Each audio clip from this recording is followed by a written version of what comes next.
Class 7 science chapter 2 nutrition animal. पिछली video में हमने न्यूट्रिशन इन प्लांट्स पढ़ा था।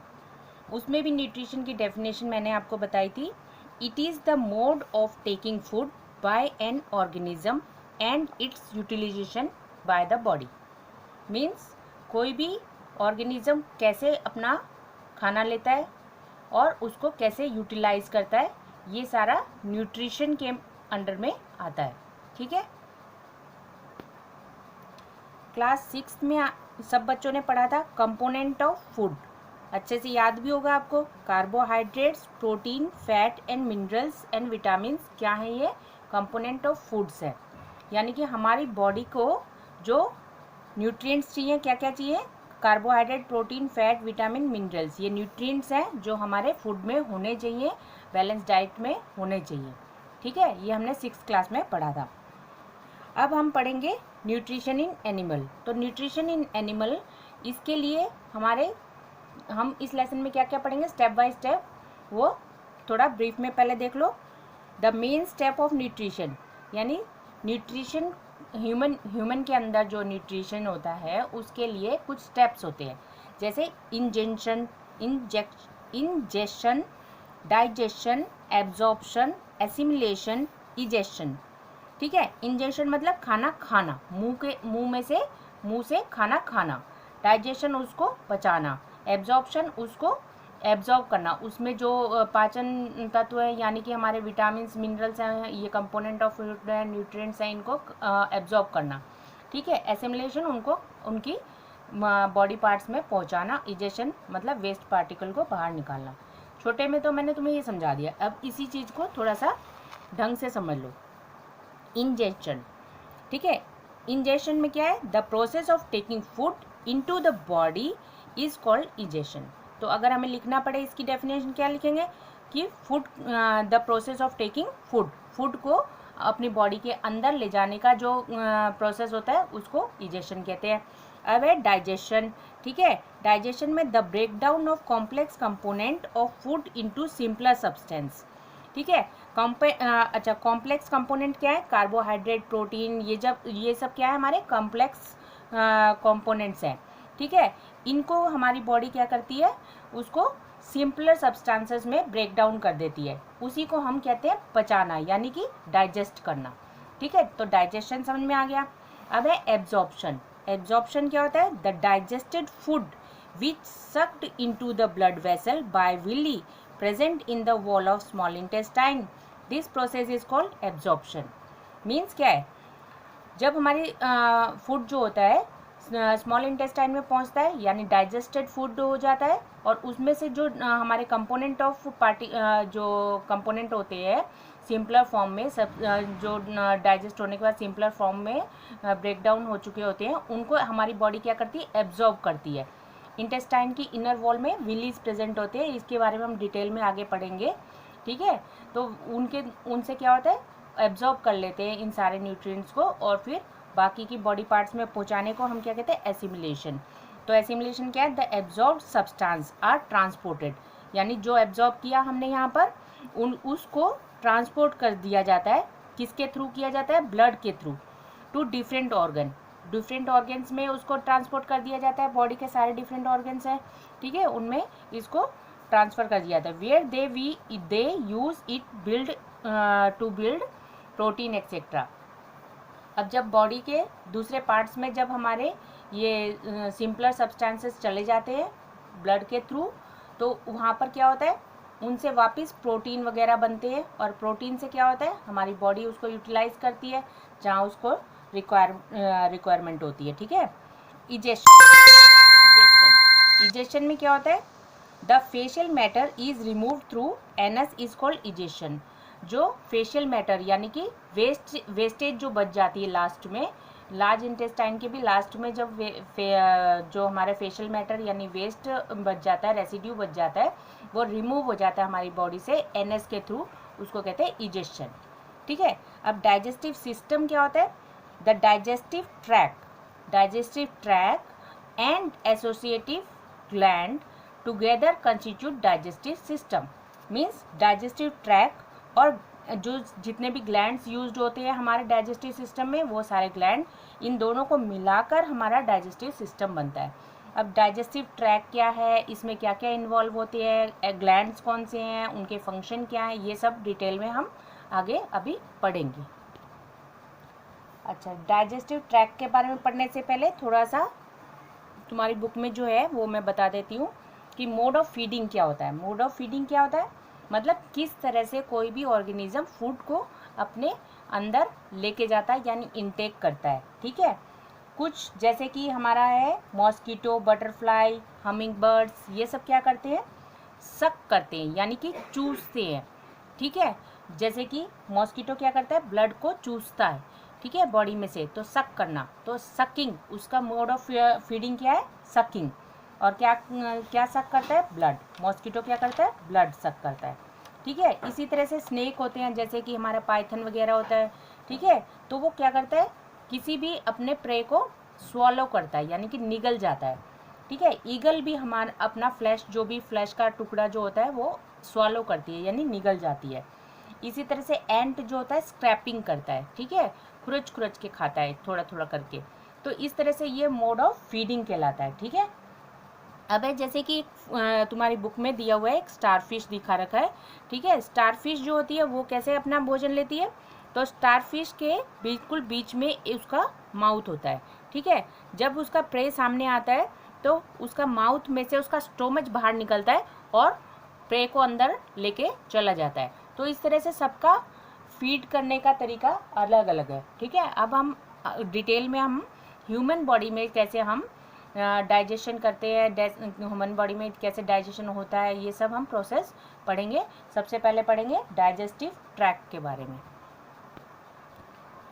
ये फिगर तुम देख रहे हो, डाइजेस्टिव ट्रैक्ट कौन सी होती है, यहाँ माउथ से स्टार्ट होके ये ओसोफेगस, फिर यहाँ स्टोमच, स्टोमच से हमारी स्मॉल इंटेस्टाइन, और स्मॉल इंटेस्टाइन से लार्ज इंटेस्टाइन, और लार्ज इंटेस्टाइन से एनस। तो फर्स्ट पार्ट होता है माउथ और लास्ट पार्ट होता है एनस। ठीक है, तो ये पूरा जो एक ट्रैक है जिसके थ्रू हमारा फूड पार्टिकल अंदर जाता है और बाहर निकलता है, तो इस ट्रैक को कहते हैं डाइजेस्टिव ट्रैक। ठीक है, अब इसके अंदर कुछ ग्लैंड्स इसको डाइजेशन में हेल्प करते हैं। कौन से ग्लैंड्स हैं, लीवर है, ठीक है, ये पैंक्रियाज है हमारा, और यहाँ गाल ब्लैडर है। तो ये कुछ ग्लैंड्स हैं जो डाइजेशन में हेल्प करते हैं।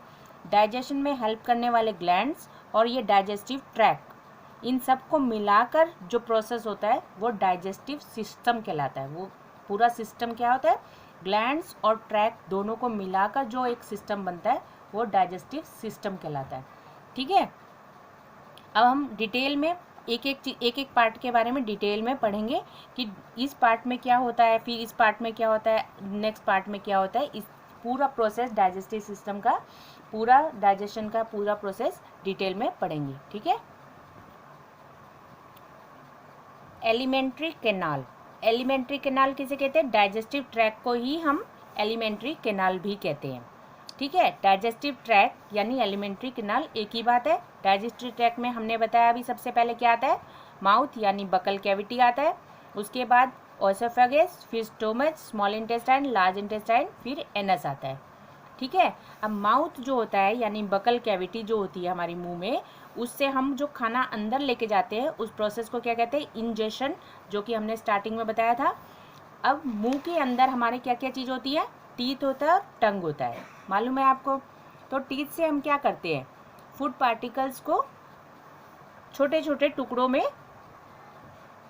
काट के उसको चीव करके हम छोटे छोटे टुकड़ों में कन्वर्ट करते हैं। तो चीव्स द फूड, टीथ क्या करता है, chews the food and break it down mechanically into small piece. ठीक है, यानी कि टीथ हमारा क्या करता है, फूड को चबा चबा कर छोटे छोटे पीसेज में कन्वर्ट कर देता है। ठीक है, अब टंग क्या करता है, इट हेल्प इन टॉकिंग, एक तो बोलने में हमारे हेल्प करता है, दूसरा it mix saliva with food during chewing. Chewing जब हम चबा रहे होते हैं कोई खाने को तो हमारी जीभ क्या करती है, उसमें सलाइवा मिक्स करती है। ठीक है, it helps in swallowing food, और जो फूड होता है, जब हमारा चीव करने के बाद हमारा फूड हम निगल लेते हैं, अंदर लेके जाते हैं, स्वॉलो करते हैं, तो उसमें भी हमारी जीभ जो है यानी टंग जो है हेल्प करती है। ठीक है, it helps to find the taste of food. और हमारी जीभ के ऊपर क्या होते हैं, टेस्ट बड होते हैं। तुमने 6th क्लास में पढ़ा था, टेस्ट बड्स होते हैं जिससे कि स्वीट, सोर और सॉल्टी ये सब हमें पता चलते हैं कि ये फूड कैसा है ना। तो टंग के बारे में सब समझ में आ गया, उसका फंक्शन क्या है। ठीक है, टेस्ट बड के बारे में तुमने 6th क्लास में पढ़ा ही था। अब टीथ जो होते हैं, टीथ तुमने ये भी पढ़ा हुआ है कि मिल्क टीथ होते हैं पहले, और 6 से 8 की उम्र में, 6 से 8 की एज में क्या होता है, हमारे मिल्क टीथ फॉल डाउन हो जाते हैं, यानी फॉल और milk teeth fall off at the age of 6 to 8, है ना। उसके बाद सेकेंड सेट हमारा आता है, रिप्लेस करता है उन मिल्क टीथ को, उसको हम क्या कहते हैं, परमानेंट टीथ। क्या कहते हैं, परमानेंट टीथ कहते हैं। अब देखो ये फोटो फिगर हमारी बुक में बनाई हुई है, ये हमारे टीथ्स हैं। जो फर्स्ट 4 टीथ होते हैं उनको इंसाइजर कहते हैं। ठीक है, उसके नेक्स्ट जो ऐसे नोकीला वाला टीथ होता है उसको कैनाइन कहते हैं। ठीक है, उसके बाद 2 जो होते हैं, दोनों तरफ 2 यानी कि टोटल 4 जो होते हैं प्रीमोलर्स होते हैं। ठीक है, उसके बाद 3 जो पीछे की लास्ट की 3 दोनों तरफ 3 होती हैं उसको मोलर कहते हैं, यानी दाढ़ कहते हैं। ठीक है ना। तो इस तरह से हमारे दांत होते हैं हमारे। ये नीचे का सेट है, सेम ऊपर का भी सेट होता है। इस फिगर में तुम टंग देख रहे हो, इसमें टेस्ट बड्स होते हैं। ठीक है ना। और इस तरफ ये जो है ये टीथ है। ठीक है, बकल कैविटी में हमारे टीथ होते हैं और टंग होती है ना। अब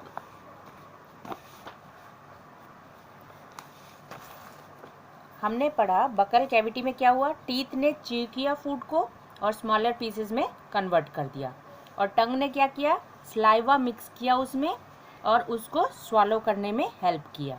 ठीक है, अब स्लाइवा क्या चीज़ होती है, स्लाइवा जो है हमारे मुंह के अंदर एक स्लाइवरी ग्लैंड्स होते हैं। ठीक है, उन ग्लैंड से एक सिक्रीट होता है जिसको स्लाइवा कहते हैं। ठीक, स्लाइवा का काम क्या होता है, स्लाइवा जो होता है क्या करता है, स्टार्च को शुगर में कन्वर्ट करता है, स्टार्च को शुगर में कन्वर्ट करता है। ठीक है, इसके लिए ये चीज़ हम प्रूव करने के लिए एक एक्टिविटी करके देख सकते हैं।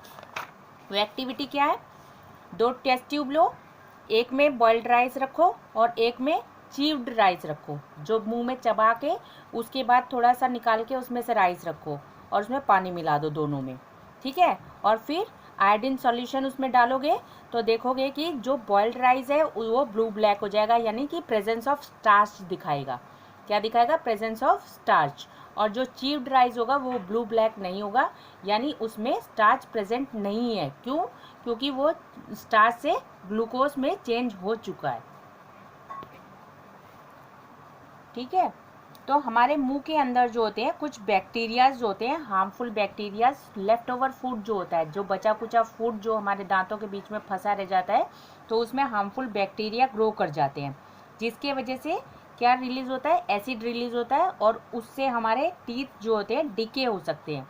ठीक है, कई बार सुना होगा दांतों में दर्द हो रहा है, दांतों में छेद हो गया, दांतों में कीड़ा लग गया, ये सब क्या है, टूथ डिके करने का ये एसिड जो हमारी एसिड रिलीज होता है, break down of sugar from left over food present in teeths, यानी दांतों के अंदर फंसा हुआ जो लेफ्ट ओवर फूड होता है, बचा कुचा खाना जो होता है, उसमें कुछ बैक्टीरिया ग्रो कर जाते हैं, और वो बैक्टीरिया क्या करते हैं, उस जो फूड जो होता है उसको ब्रेक डाउन कर देते हैं और एसिड रिलीज करते हैं, जिसकी वजह से दांत डिके हो जाते हैं, खराब हो जाते हैं। ठीक है, तो इसीलिए तुम्हें एडवाइस किया जाता है कि one should clean the teeth with brush at least twice a day, यानी कि हमें कम से कम 2 बार अपने टीथ को ब्रश करना ही चाहिए एक दिन में। और and rinse the mouth after every meal. ठीक है, और हर मील के बाद, हर बार खाना खाने के बाद एक बार मुंह में कुल्ला जरूर करना चाहिए। ठीक है, and one should not put dirty finger and unwashed object in the mouth, means अपने मुंह के अंदर कभी भी गंदे हाथ, उंगली वगैरह नहीं डालनी चाहिए, गंदा बिना धुला हुआ खाना नहीं खाना चाहिए, फ्रूट नहीं खाना चाहिए, जिससे कि हार्मफुल बैक्टीरिया हमारे दांतों में क्या कर सकते हैं, टूथ डिके कर सकते हैं, ठीक है ना। और वैसे भी आजकल कोरोना चल रहा है तो एडवाइस किया जाता है पहले प्रॉपरली अपने हाथों को 20 मिनट तक, क्या 20 सेकेंड तक हाथों को धो अच्छे से साबुन से, सैनिटाइज करो, ठीक है ना, तभी खाना खाओ। तो ये हो गई हमारी बकल कैविटी यानी माउथ के बारे में बातें, ठीक है। तो सबको समझ में आ गया। माउथ में क्या होता है, टीथ होते हैं, च्यू करते हैं, टंग जो होती है स्लाइवा मिक्स करती है, स्लाइवा क्या करता है, हमारा स्टार्च को शुगर में कन्वर्ट करता है, ठीक है। अब आगे हमारा खाना बकल कैविटी यानी मुंह में से किस पे पहुंचता है, ओसोफेगस पे पहुंचता है। किस पे पहुंचता है, ओसोफेगस। ओसोफेगस का दूसरा नाम फूड पाइप भी होता है, यानी कि फूड को ले जाने वाली पाइप, ठीक है। Food is pushed down by the movement of wall of the pipe. जो ओसोफेगस होता है इसके अंदर जो होती है फूड जो होता है धीरे धीरे पुश किया जाता है नीचे की तरफ, और वो फूड कहाँ पहुंचता है, स्टोमच में पहुंचता है, ठीक है। ये देखो फिगर में देख सकते हो, ये ओसोफेगस है, ये फूड है। फूड धीरे धीरे पुश किया जाता है और धीरे धीरे वो स्टोमच में पहुंच जाता है, ठीक है। अच्छा, ओसोफेगस जो हमारा होता है मुंह से ओसोफेगस में जब हम पहुंचते हैं गले में जो एक एपिग्लॉटिस नाम की चीज होती है। एपिग्लॉटिस क्या होती है, is a leaf shaped flap. Leaf पत्ते के जैसा एक क्या होता है, कार्टिलेज होता है, पत्ते के जैसा एक मस्कुलर चीज होती है, ठीक है। फ्लैप होता है in the throat that prevent food from entering the wind pipe, ठीक है। वो क्या करता है, विंड पाइप को ढक लेता है। जब हम खाना खा रहे होते हैं तो वो विंड पाइप को, वो फ्लैप यानी लीफ पत्ते के जैसा जो एक मस्कुलर फ्लैप होता है वो उसको ढक लेता है, जिससे कि विंड पाइप में खाना ना चला जाए, ठीक है। विंड पाइप से क्या जाता है, क्या जाता है, ऑक्सीजन, एयर हमारी जाती है लंग्स में, है ना। तो जिससे कि लंग्स तक यानी विंड पाइप के थ्रू लंग्स पर हमारा फूड ना चला जाए, उसके लिए एपिग्लॉटिस नाम की एक फ्लैप होता है हमारे गले के अंदर। तो एपिग्लॉटिस जो होता है वो ब्रीदिंग के टाइम पे हमारी विंड पाइप को खोल देता है और ईटिंग के टाइम पे विंड पाइप को क्लोज कर देता है, ठीक है। ये छोटी सी चीज़ थी। अब आ गए हम स्टोमच पे। ओसोफेगस से हमारा खाना कहाँ पहुँचा, स्टोमच में, ठीक है। स्टोमच क्या चीज़ है, it is a thick walled bag. ये एक मोटी वॉल से बना हुआ एक बैग है, ठीक है, जिसके अपर एंड पे फूड पाइप होती है और लोअर एंड पे स्मॉल इंटेस्टाइन होती है, ठीक है। देखो ये हमारा स्टोमच है, यहाँ अपर एंड पे हमारा फूड पाइप है और लोअर एंड पे हमारा इंटेस्टाइन है। अब स्टोमच में क्या होता है, स्टोमच की जो इनर लाइनिंग ऑफ स्टोमच होती है, ठीक है, स्टोमच के अंदर की जो लाइनिंग होती है उसमें से कुछ सिक्रीशंस होते हैं। क्या क्या सिक्रीशन होते हैं, एक तो HCl यानी हाइड्रोक्लोरिक एसिड सिक्रीट होती है, म्यूकस सिक्रीट होता है और डाइजेस्टिव जूसेस सिक्रीट होते हैं, ठीक है। 3 चीज़ें सिक्रीट होती है कहाँ से, जो स्टोमच की इनर लाइनिंग होती है, सिक्रीट मतलब निकलना, ठीक है। अब म्यूकस जो होता है, म्यूकस ये चिपचिपा जो चीज़ होती है उसको म्यूकस कहते हैं। तो म्यूकस क्या करता है, उसका काम है, फंक्शन क्या है म्यूकस का, it protects lining bye acid, यानी कि पेट के अंदर जो लाइनिंग है, पेट के अंदर की जो लाइनिंग है उसको एसिड से कुछ हार्म ना पहुंच जाए, उसके लिए म्यूकस एक लेयर बना देता है और उसको प्रोटेक्ट करता है, ठीक है। अब है हाइड्रोक्लोरिक एसिड, जो एसिड सिक्रीशन होता है ये क्या काम करता है, जो फूड के अंदर बैक्टीरिया होते हैं, हार्मफुल बैक्टीरिया जो हम खाना खाते हैं उसके अंदर जो हार्मफुल बैक्टीरिया होते हैं उनको किल करता है, उनको, ठीक है, मार देता है। और उसके बाद एक मीडियम बना देता है, एसिडिक मीडियम बना देता है, पेट के अंदर जो है एक एसिडिक मीडियम बना देता है, जिस मीडियम में जो डाइजेस्टिव जूसेस हैं वो काम कर सकें, ठीक है। डाइजेस्टिव जूसेस एसिडिक मीडियम में ही काम कर सकते हैं, बेसिक मीडियम में वो काम नहीं कर सकते, इसीलिए HCl क्या करता है, उसको एक एसिडिक मीडियम दे देता है जिससे कि वो काम कर सके, ठीक है, फूड के ऊपर एक्ट कर सकते हैं। तो makes the medium acidic so digestive juices act on food, food के ऊपर एक्ट कर सके डाइजेस्टिव जूस। अब डाइजेस्टिव जूस क्या काम करते हैं, it break down protein into simpler substances, जो खाने में हमारे प्रोटीन होता है उसको सिंपलर सब्सटेंसेस में ब्रेक डाउन कर देता है। कौन कर देता है, डाइजेस्टिव जूसेस, ठीक है। अच्छा, अब ये देखो एक तुम्हें बुक के अंदर एक स्टोरी बता रखी है कि 1822 में एलेक्स टेन मार्टिन नाम का एक आदमी था, ठीक है। उसको एक गोली लग गई, hit by a shotgun, bullet made a hole in his stomach. उसके पेट में बुलेट ने एक छेद कर दिया, ठीक। American army doctor William Beaumont, he saved the patient but could not close the hole properly, ठीक है। एक अमेरिकन आर्मी डॉक्टर थे विलियम ब्यूमेंट, तो उन्होंने उस पेशेंट को तो बचा लिया, लेकिन उस होल को अच्छे से प्रॉपरली बंद नहीं कर पाए, ठीक है। फिर डॉक्टर ने उस होल के द्वारा उसको एग्जामिन करना शुरू कर दिया कि भाई अंदर पेट में होता क्या है। तो उन्होंने क्या देखा कि फूड जो है चर्न कर रहा है, चर्न करना मतलब ऐसे ऐसे घूम रहा है, और वॉल से फ्लूइड सिक्रीट हो रहा है, और जो स्टोमेच की इनर वॉल है उसमें से कुछ फ्लूइड सिक्रीट हो रहे हैं। फिर उसने एक्सपेरिमेंट किया और पता लगाया कि वो कौन से फ्लूइड सिक्रीट करते हैं।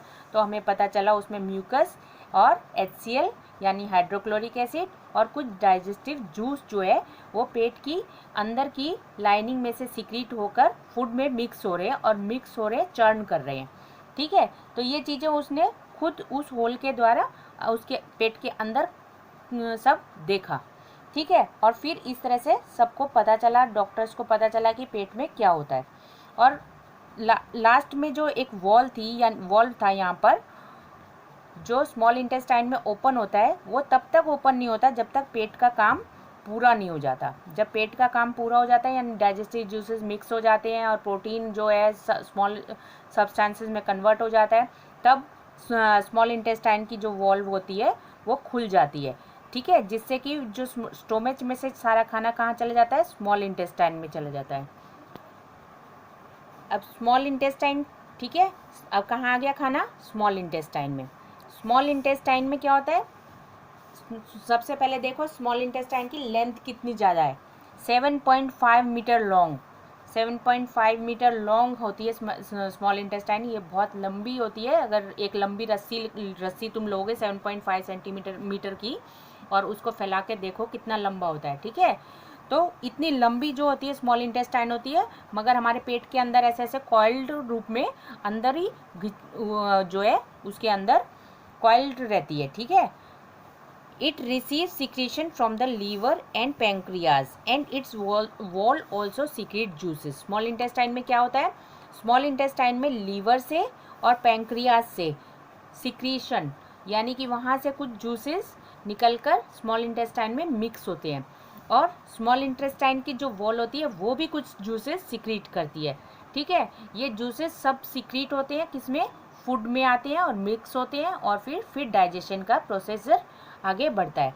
अब लीवर क्या है और पैंक्रियाज क्या है, तो वो देखो। लीवर जो होता है एक हमारा लीवर जो होता है स्टोमेच के यहाँ पर एक बड़ा सा एक ऑर्गन होता है, ठीक है, ग्लैंड होता है, रेडिश ब्राउन कलर का ग्लैंड होता है। इट इज़ लार्जेस्ट ग्लैंड, हमारी बॉडी का सबसे बड़ा ग्लैंड कौन है, लीवर है इन द बॉडी, ठीक है। इट सिक्रीट बाइल जूस, ये हमारा जो लीवर है इससे कौन सा जूस निकलता है, बाइल जूस सिक्रीट करता है, ठीक है। बाइल जूस किस चीज़ को डाइजेस्ट करने में हेल्प करता है, bile juice help in digestion of fats, जो हमारे खाने के अंदर जो फैट्स होते हैं उनको डाइजेशन में हेल्प करता है बाइल जूस, ठीक है। बाइल जूस जो होता है वो स्टोर किया जाता है गाल ब्लैडर में। गाल ब्लैडर क्या है, एक ऐसे करके एक छोटी सी सैक होती है जो लीवर के पास में ही होती है, उसको गाल ब्लैडर कहते हैं। तो बाइल जूस स्टोर किया जाता है गाल ब्लैडर के अंदर। अब है पैंक्रियाज, पैंक्रियाज क्या है, पैंक्रियाज स्टोमेच के नीचे, जस्ट नीचे एक तुम देखोगे फोटो में तो क्रीम कलर की होती है, क्या होती है, क्रीम कलर की होती है पत्ते के शेप में, तो वो होती है पैंक्रियाज। पैंक्रियाज का काम क्या होता है, इट सिक्रीट पैंक्रियाटिक जूसेस। अब इससे एक सिक्रीशन होता है, एक जूस निकलता है, उस सिक्रीशन को कहते हैं पैंक्रियाटिक जूस, ठीक है। Pancreatic juice carbohydrates, fat, protein सबको चेंज करता है सिंपल फॉर्म्स में, ठीक है। तो इस तरह से डाइजेशन प्रोसेस होता है पेट के ये स्मॉल इंटेस्टाइन के अंदर। अब इंटेस्टाइन जो होती है स्मॉल इंटेस्टाइन, उसमें से भी इंटेस्टाइनल जूसेस निकलते हैं और कंप्लीट करते हैं डाइजेशन को। फूड के डाइजेशन के जितने भी कंपोनेंट है सबको वो सिंपलर फॉर्म में कन्वर्ट कर देते हैं और इस तरह से डाइजेशन कंप्लीट हो जाता है। कार्बोहाइड्रेट जो होते हैं ग्लूकोज में चेंज हो जाते हैं। फैट जो होते हैं फैटी एसिड और ग्लिसरॉल में चेंज हो जाते हैं। प्रोटीन जो होते हैं एमिनो एसिड में चेंज हो जाते हैं। तो ये क्या है, ये सिंपलर फॉर्म्स हैं और ये कॉम्प्लेक्स फॉर्म्स हैं। ठीक है, कॉम्प्लेक्स फॉर्म से टूट टूट के वो सिंपलर फॉर्म्स में चेंज हो जाते हैं और डाइजेशन कंप्लीट हो जाता है स्मॉल इंटेस्टाइन के अंदर। अच्छा, स्मॉल इंटेस्टाइन के अंदर डाइजेशन तो कंप्लीट हो गया, अब एब्जॉर्प्शन शुरू होता है। क्या शुरू होता है? एब्जॉर्प्शन। ठीक है, एब्जॉर्प्शन मतलब जो डाइजेशन के बाद जो हमारे सिंपलर फॉर्म में जो हमारा कंपोनेंट चेंज हुए उनको हमारी बॉडी यूटिलाइज तो करेगी ना, यूटिलाइजेशन भी ज़रूरी है तभी तो न्यूट्रिशन कंप्लीट होगा। तो यूटिलाइज करने के लिए एब्जॉर्प्शन पहले ज़रूरी है। क्या है? एब्जॉर्प्शन यानी हमारी जो बॉडी होती है उसके जो स्मॉल इंटेस्टाइन होती है उसकी इनर वॉल में विलीज होते हैं। विलीज होती है पतली पतली। ठीक है, विलीज जो होती हैं वो किससे? ब्लड वेसल से कनेक्टेड होती हैं। ठीक है, और विलीज के थ्रू ब्लड वेसल में ये एब्जॉर्ब हो जाते हैं। क्या एब्जॉर्ब हो जाते हैं? सिंपलर फॉर्म यानी कि एमिनो एसिड और फैटी एसिड्स और हमारे ग्लिसरॉल और शुगर सब एब्जॉर्ब किया जाता है। ठीक है, ब्लड वेसल में पास आउट हो जाते हैं और ब्लड वेसल उसको फिर क्या करती है? आगे लेके जाती है। ठीक है, अब विली क्या चीज़ है? विली ऐसे फिंगर लाइक प्रोजेक्शंस हैं। फिंगर होती है ना ऐसे ऐसे करके, ऐसे फिंगर लाइक प्रोजेक्शंस हैं यानी finger like outgrowth in inner lining of small intestine. Small intestine की जो अंदर की जो लाइनिंग है उसमें ऐसे फिंगर के जैसे ऐसे विलीज बने हुए हैं। ठीक है, अब विली का फंक्शन क्या है? तो function of villi, it increase the surface area for absorption. तो विली क्या करती है? एब्जॉर्प्शन के लिए सरफेस एरिया इंक्रीज कर देती है। ठीक है, in the cell glucose break down with the help of oxygen into carbon dioxide and water and release energy. और सेल के अंदर क्या होता है? सेल्स के अंदर सेल क्या होते हैं? हमारी बॉडी के अंदर बहुत सारे सेल होते हैं। अब सेल के अंदर जो ग्लूकोज पहुंचता है कहाँ से पहुंचता है? ब्लड के थ्रू जो हमारा ग्लूकोज सेल में पहुंचता है उसका क्या होता है? सेल के अंदर ग्लूकोज जो होता है वो और ब्रेक डाउन हो जाता है। ठीक है, ब्रेक डाउन होता है और उस ऑक्सीजन की हेल्प लेके क्या निकलता है उससे? कार्बन डाइऑक्साइड, वाटर और बहुत सारी एनर्जी निकलती है। तो ग्लूकोज जो सेल के अंदर पहुंचा, किससे पहुंचा? ब्लड के थ्रू पहुंचा। स्मॉल इंटेस्टाइन में विलीज ने एब्जॉर्ब किया और उसने ब्लड में पहुंचाया। ब्लड से वो पूरे बॉडी पार्ट्स में गया और बॉडी पार्ट्स में जो सेल थे उन्होंने ग्लूकोज को क्या किया? ऑक्सीजन से हेल्प लेके यानी ऑक्सीजन उसमें मिक्स हुआ तो जिससे कन्वर्ट होके वो कार्बन डाइऑक्साइड, वाटर और एनर्जी रिलीज करता है। तो एनर्जी हम किसी भी हमारे वियर एंड टीयर, कोई भी काम करने के लिए, किसी भी बोलने के लिए, हंसने के लिए, खेलने के लिए एनर्जी जो यूज़ करते हैं वो हमें इस तरह से बॉडी सेल में मिलती है। अब खाना जो है स्मॉल इंटेस्टाइन में क्या होता है? डाइजेशन कंप्लीट हो गया और एब्जॉर्प्शन भी हो गया। अब खाना जो है कहाँ जाएगा? लार्ज इंटेस्टाइन में। लार्ज इंटेस्टाइन में क्या होता है? अनडाइजेस्टेड फूड, जो खाना हमारा एब्जॉर्ब नहीं हो पाया, डाइजेस्ट नहीं हो पाया, वो अनडाइजेस्टेड फूड जो है वो हमारा लार्ज इंटेस्टाइन में एंटर कर जाता है। और लार्ज इंटेस्टाइन की जो होती है उसकी लेंथ कितनी है? 1.5 मीटर है।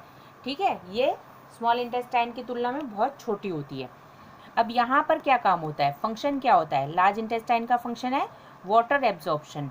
ठीक है, यहाँ पर वाटर और कुछ सॉल्ट जो होते हैं वो एब्जॉर्ब किए जाते हैं और कि रिमेनिंग जो वेस्ट होता है यानी कि बचा हुआ वेस्ट जो हो जाता है वो रेक्टम में ट्रांसफ़र हो जाता है यानी पास हो जाता है रेक्टम में। ठीक है, और रेक्टम से एनएस के थ्रू हमारी बॉडी से बाहर निकल जाता है। ठीक है, इसको बाहर निकलने के प्रोसेस को हमने बताया था, इजेशन कहते हैं। ठीक है, इस तरह से हमारा पूरा डाइजेशन कंप्लीट होता है। तो ह्यूमन बॉडी में डाइजेशन कैसे होता है समझ में आ गया अभी? बकल कैविटी में क्या होता है, ऑसोफेगस में क्या होता है, फिर स्टोमच में क्या होता है, फिर स्मॉल इंटेस्टाइन में क्या होता है, लार्ज इंटेस्टाइन में क्या होता है। तो ये डिटेल में मैंने तुम्हें समझाया, समझ में आ गया होगा। अब हम देखेंगे एनिमल्स में, ग्रास ईटिंग एनिमल्स जो होते हैं उनमें डाइजेशन कैसा होता है। डाइजेशन इन grass eating animals. Grass eating animals को रूमिनेंट्स भी कहते हैं। क्या कहते हैं? रूमिनेंट्स। जैसे काओ, बफेलो, ये सब हैं, रूमिनेंट्स होते हैं। ठीक है। अब रूमिनेंट्स जो होते हैं उनमें डाइजेशन थोड़ा सा डिफरेंट होता है, क्योंकि उनका जो डाइजेस्टिव ट्रैक्ट जो होता है वो हमसे अलग होता है। हमारा तो एक ही स्टोमच होता है, इनके जो स्टोमच होते हैं उसके 4 पार्ट होते हैं। 1 2 3 4, 4 पार्ट होते हैं। हर पार्ट का अलग अलग नाम है। र्यूमेन एक पार्ट है, एक है रेक्टिकुलम, एक है ओमेसम, एक है ओबोमेसम। ठीक है। ये स्मॉल इंटेस्टाइन में, इस यहाँ से जब हमारा यहाँ पर खाना जो है पेट में पचने के बाद कहाँ जाता है? स्मॉल इंटेस्टाइन में। ये यहाँ से रास्ता कौन सा है? स्मॉल इंटेस्टाइन है ये। ठीक है। यहाँ से ओसोफेगस है। ये क्या है? ओसोफेगस।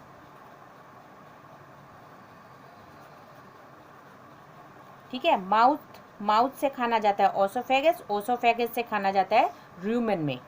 किस में जाता है? फर्स्ट पार्ट में, जो उसका स्टोमेच होता है रूमिनेंट का, यानी कि काव का जो हमारा फर्स्ट पार्ट ऑफ स्टोमेच होता है र्यूमेन। तो खाना उसका डायरेक्टली एक तरह से वो स्वॉलो कर लेता है। ठीक है। निगल लेती है घास को और ले जाती है र्यूमेन में। और र्यूमेन में क्या होता है? वो पार्शियली डाइजेस्ट होती है। घास जो होती है थोड़ी थोड़ी डाइजेस्ट होती है और बड़े बड़े मोटे मोटे ऐसे कट्स बना देती है। ठीक है। और फिर जब वो खाना खा के बैठ जाती है भैंस तो, या गाय, तो क्या होता है? ये कट्स जो होते हैं ये वापस पेट में से निकलकर मुंह में जाते हैं और वो बैठे बैठे उसको बहुत देर तक च्यू करती है। ठीक है। उसको कहते हैं जुगाली करना। तो इस तरह से बहुत देर तक बैठ के वो भैंस उसको च्यू करती है और च्यू करने के बाद उसको नंबर 2 पार्ट में लेके जाती है, यानी रेक्टिकुलम में लेके जाती है। रेक्टिकुलम में से ओमेसम से हमारा एबोमेसम में जाता है, एबोमेसम से स्मॉल इंटेस्टाइन में फूड पार्टिकल चले जाते हैं। और ठीक है। अब र्यूमेन में जाने से क्या होता है? र्यूमेन में जाने से यहाँ पर र्यूमेन में कुछ बैक्टीरियाज होते हैं, कुछ स्पेशल बैक्टीरियाज होते हैं। वो क्या करते हैं? जो घास में सेल्यूलोज नाम का एक कार्बोहाइड्रेट होता है, उस कार्बोहाइड्रेट को वो डाइजेस्ट करने में हेल्प करते हैं। हमारी बॉडी में ना तो र्यूमेन होता है और ना हमारी बॉडी में कोई डाइजेस्टिव बैक्टीरियाज होते हैं जो सेल्यूलोज को डाइजेस्ट कर सकें। इसीलिए हम लोग जो है ग्रास को डाइजेस्ट नहीं कर सकते ग्रास में, क्योंकि सेल्यूलोज होता है। सेल्यूलोज क्या है? एक प्रकार का कार्बोहाइड्रेट है। It is a type of carbohydrate which is digested by only ruminants. ठीक है। अब है रैबिट कोई रूमिनेंट नहीं है, लेकिन फिर भी ये भी घास जैसे गाजर, मूली, ये सब घास वगैरह खा लेता है। ठीक है। इसके पेट में क्या होता है? कैकम होता है। क्या होता है? कैकम। इसके पेट का एक पार्ट है कैकम, जो स्मॉल इंटेस्टाइन में के पास होता है। और कैकम में भी कुछ बैक्टीरियाज होते हैं जो कि सेल्यूलोज को डाइजेस्ट कर लेते हैं। ठीक है। अच्छा, अब है कुछ ऐसे ऑर्गेनिज्म। अच्छा, एनिमल हमने पढ़ लिया, ह्यूमन बीइंग हमने पढ़ लिया। ठीक है, इसके बारे में कि डाइजेशन कैसे होता है, न्यूट्रिशन कैसे लेते हैं उन लोग। अब हम पढ़ेंगे एमोबा। एमोबा क्या है? Microscopic. It is a microscopic single celled organism found in pond water. ठीक है। एमोबा क्या है? It is a microscopic means microscope से ही वो दिखाई देगा, ऐसे अपनी आंखों से नहीं दिखाई देगा, बहुत छोटा होता है। ठीक है। और वो पॉन्ड के वाटर में मिलता है। अब एमोबा जो कि माइक्रोस्कोप से दिखाई देगा, यानी इतना छोटा है, वो कैसे डाइजेस्ट करता है, वो कैसे फूड को इनटेक करता है। ठीक है। तो उसके बारे में हम देखेंगे। एमोबा जो होता है उसका कोई फिक्स शेप नहीं होता। ठीक, वो शेप जो है चेंज होता रहता है। ठीक है। जैसे कि कोई फूड पार्टिकल उसके सामने आता है, कोई भी फूड पार्टिकल उसके सामने आता है तो वो उसको क्या कर लेता है? फील कर लेता है। और फिर उसके जो बॉडी होती है, बॉडी में से ऐसे पतला सा बॉडी पार्ट ही ऐसे आगे को बढ़ जाता है। उसको कहते हैं सीडोपोडिया, यानी कि फॉल्स फीट कहते हैं। वो धीरे धीरे बढ़ता बढ़ता बढ़ता बढ़ता ऐसे बढ़ता बॉडी पार्ट ही ऐसे बढ़ता सीडोपोडिया का रूप ले लेता है। और सीडोपोडिया क्या करता है? ये फूड पार्टिकल को ऐसे उसके सराउंड में घूमते घूमते उसको अंदर ले लेता है। ठीक है। फूड पार्टिकल अंदर आ जाता है। फूड पार्टिकल जो अंदर आ जाता है वो यहाँ पर उसका एब्जॉर्प्शन हो जाता है और उसको इसी तरह से बाहर इजेक्शन कर दिया जाता है, यानी बाहर निकाल दिया जाता है। ठीक है। तो इसको कहते हैं एमोबा का न्यूट्रिशन, ठीक है। कैसे एमोबा में न्यूट्रिशन होता है, यानी कि वो कैसे उसको इनटेक करता है और कैसे यूटिलाइज करता है फूड को, वो हमने तुम्हें बताया। ये जो फूड था इसको एमोबा ने इस तरह से ट्रैप किया तो ये क्या बन जाता है, फूड वैक्यूल बन जाता है, ठीक है। तो फूड वैक्यूल में वो फूड को ट्रैप कर लेता है और वहीं पर उसको एब्जॉर्ब करता है और उसी के थ्रू फिर उसको बाहर भी निकाल देता है। ये एक्सरसाइज के क्वेश्चन ट्राई करो। अगर कोई क्वेश्चन तुम्हें नहीं समझ में आए, नहीं कर पाओ तो कमेंट में लिख देना, मैं उसका आंसर तुम्हें कमेंट में ही बता दूंगी, ओके। मगर मुझे पूरी उम्मीद है तुमने लेसन अगर मेरा ध्यान से सुना होगा, चैप्टर ध्यान से सुना होगा, तो सारे क्वेश्चन के जवाब तुम्हें मिल जाएंगे।